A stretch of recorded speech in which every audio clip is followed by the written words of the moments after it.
So magandang araw mga kabaksing.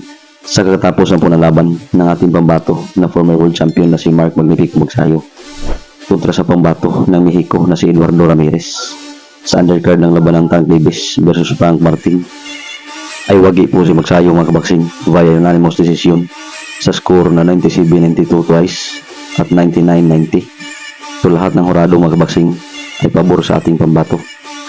Kanya pang napabagsak mga kabaksing sa round 3 si Ramirez. So dahil sa panalong niyan mga kabaksing ay nakuha ni Mark Magsayo ang WBA Intercontinental Super Featherweight title.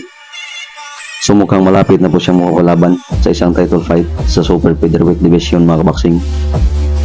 Sa ngayon mga kabaksing ayaw mabanti na ang boxing record ni Magsayo sa 26 wins with 17 KOs at may 2 talo.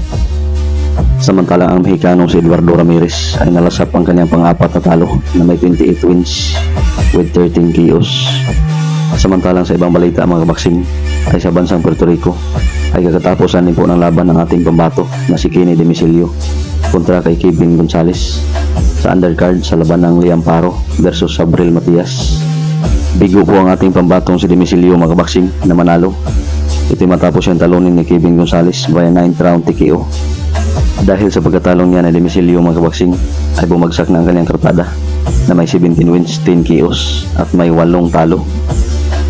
Samantalang ang Mexicano si Kevin Gonzalez ay umabanti sa 27 wins with 14 KOs at may 1 talo lamang.